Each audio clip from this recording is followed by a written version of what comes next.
Hey guys, welcome to Guy in His Garage. I'm Cam. Today we're gonna start with something simple. So this is my 2015 Ford Focus. We're gonna do a basic service, which for me that's just an oil change. Today we're gonna be using AMSOIL synthetics. I run AMSOIL in both my Focus, my F250 Super Duty Power Stroke, and I also run it in my Harley Davidson. I really like this oil. I think it does a great job, and it actually has a much longer mile range than your typical oil you can pick up at like Walmart or something. So on the back it states protects for up to 25,000 miles or 1 year, whichever comes first in normal service, and 15,000 miles or 1 year, whichever comes first in severe service. So typically, I run this for about 10,000 miles. I think that's just a safe bet. You know, I know it says 25,000 miles for normal service or 15,000 miles for severe service, but I think 15 to 25,000 miles on the same oil is a little much. But me personally, I do it every 10. Same thing with my truck. It's rated for 20,000 miles, the oil I use for that, but I change it every 10,000 miles. A little more expensive than your regular oil, but again, like I said, I think this is a really good product. So what we'll do is we'll get the Focus jacked up and on some jack stands, and then we will get the oil draining.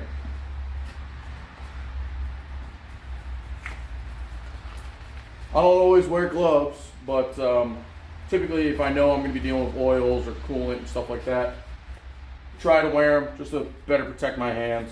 Trying to be better about the safety stuff, you know. Don't need the safety police on YouTube coming after me for it. Alright, I think I'm actually going to put you guys in a time lapse.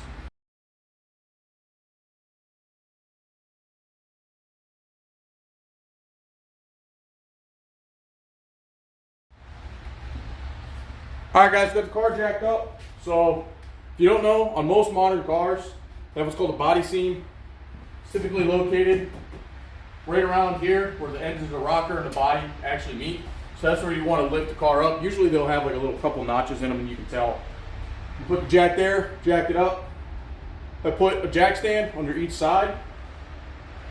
Now what we're going to do is I'm going to grab my creeper and my oil pan. We'll get underneath there, get the oil pan situated, and then we'll grab the socket to undo the oil drain plug.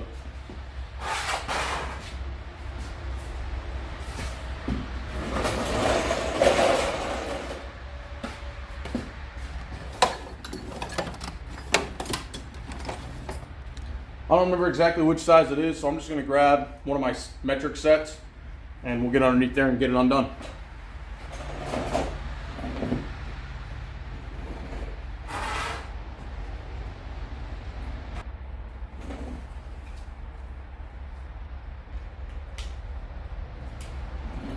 So for this drain plug, guys, it's a 15 millimeter. What I didn't show you guys is actually before I started this video, I had the car running for about 5 minutes just to help the oil heat up so that it drains out a little bit better.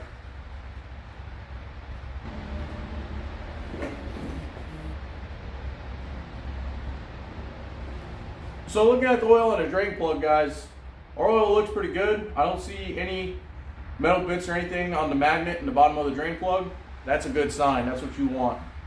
The other thing you want to check is if you have a copper washer on your drain plug, you want to make sure you replace that. And also just make sure that your drain plug isn't stripped. A lot of times these bolts will get stripped off. If you notice that it's starting to strip, highly recommend you get this replaced so that you're not struggling the next time you have to do an oil change on your car. I'm going to set that right there so I don't lose it. So while that's draining, guys, what I'm actually going to do is I'm also going to check my air filter. I haven't replaced it on this car, but I've only put about 10,000 miles on it, and I bought the car with 41,000. So I'm just going to go ahead and pop this cover off here. This is our air intake. Right in here, this is where our filter will be. So it looks like it's just a couple of most likely 8mm bolts.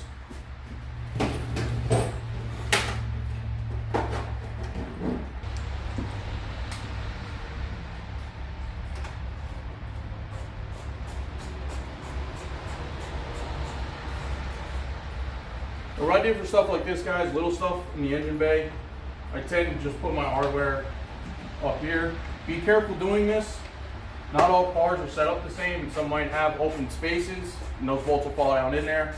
The other thing is keep in mind when you go to close the hood, make sure you've taken all your tools and everything else off of there. Otherwise, when you go to close the hood, that tool might bounce or get pressed down and shatter your windshield.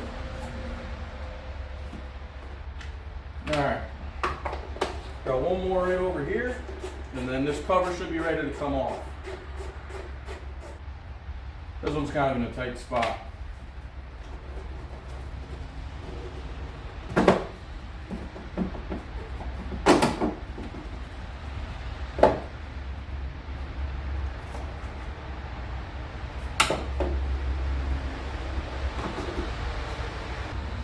Quick glance, guys, our air filter isn't great, so what I'll probably do is I'll get one on order, or I'll go to AutoZone or O'Reilly's or something and pick a new one up, and we'll get this swapped out later on.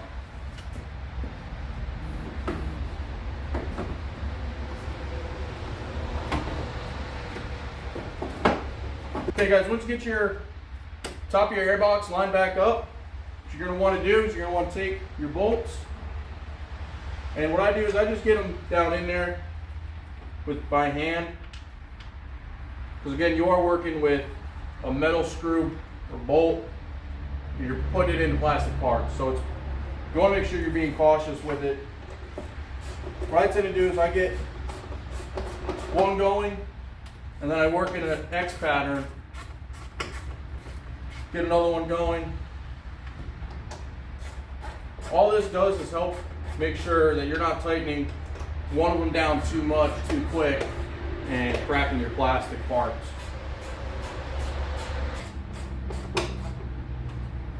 And again, guys, when you're tightening these down, you're gonna feel it get tight.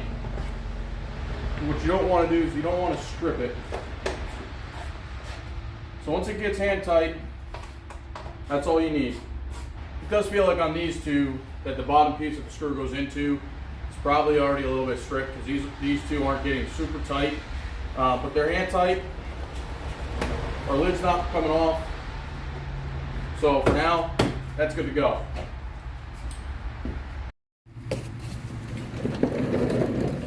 All right, guys, now that I got you under the car, so all I'm gonna do, I'm gonna wipe my fingers where the drain plug goes, and we're gonna go ahead, put our drain plug back in.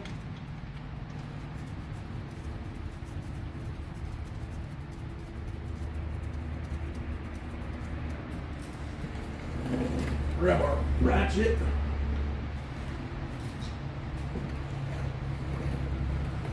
Big thing to note on a drain plug. Don't be that guy that goes and use an impact socket with an impact gun on your drain plug. It's a quick way to strip out your motor and have your oil pan replaced. So all you want to do with one of these is put your ratchet on it, get it hand tight, call it good. Next thing we got to do is we got to pull our drain pan forward a little bit.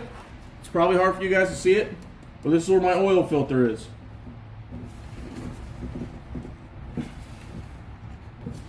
Okay, so it's a little too tight for me to get by hand. So all I'm going to do, guys, is I have this larger set of channel locks. I'm going to open it up, get it just wide enough for our oil filter here. Get it on there. Get a good grip.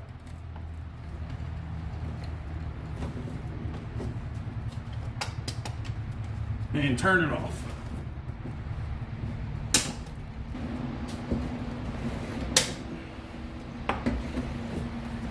Problem was, guys, is a lot of your channel locks, they actually have a nut back here with a bolt that just connects the two ends together.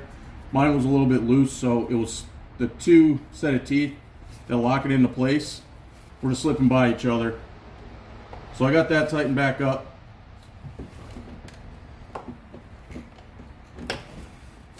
I don't know who put this on last time, but they really put it on here pretty tight.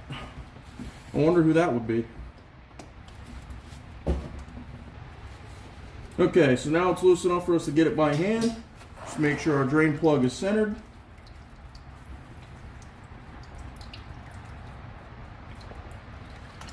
And we'll let that drain out.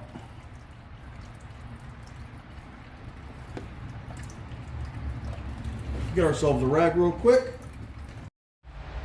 Okay guys, so while that's draining, we're gonna get the new filter ready to go.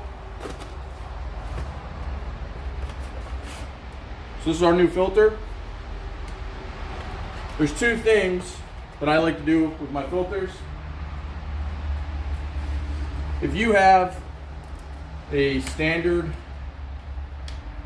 oil filter where it screws up vertically, what I recommend is you want to fill your oil filter before you put it on the car.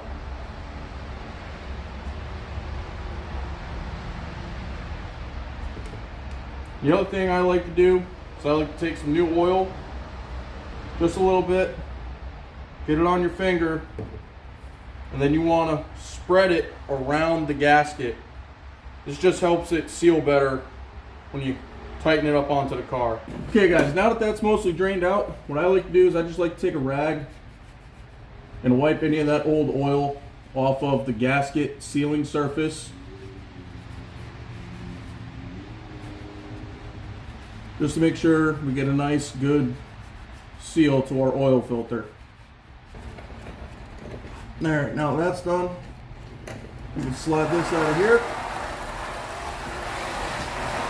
Grab our new oil filter.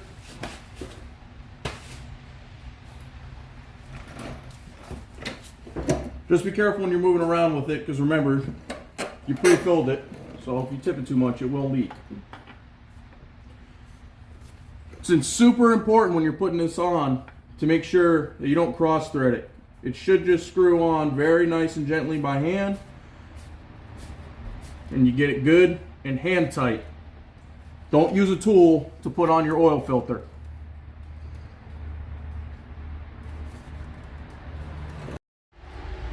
Okay, now that everything on the bottom side is good to go, what I'm going to do is I'm actually going to put the car back on the ground, and then I'll start adding the new oil.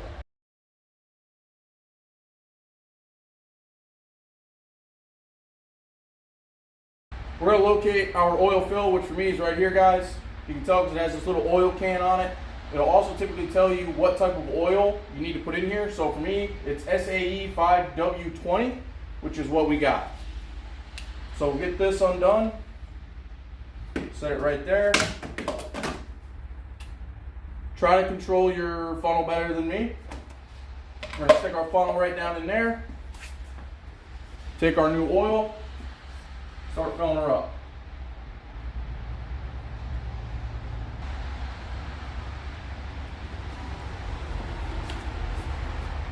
And before we put our fourth one in, I just want to check to see where our dipstick's saying we're at right now. So you pull it out, give it a good wipe, locate where your fill measuring gauge is on your dipstick. For me, it's right down here. Stick back down in there, pull it back up, give it a quick check. So it's a little hard to tell right now because the engine's still filling, but I know this car will take 4 quarts. So we'll go ahead and get the 4th quart in there.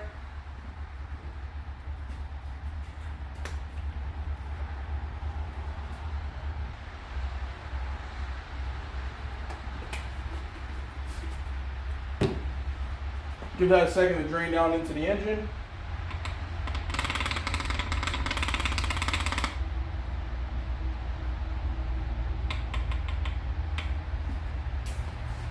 Stick it in there for now. Alright, so now what we'll do is we'll put this back on. Take a quick look underneath the car real quick. All we're doing is just to make sure that our drain plug is on tight and our oil filter isn't leaking at all before we start the car.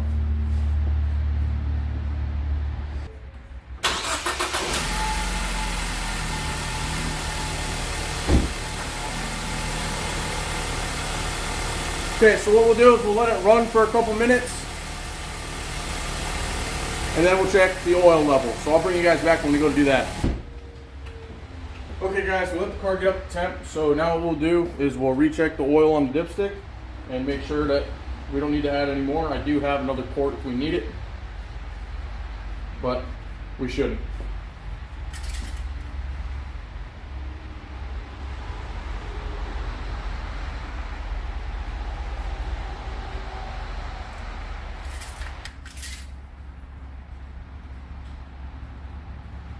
All right, guys, looks like we're good. We're just at the full line.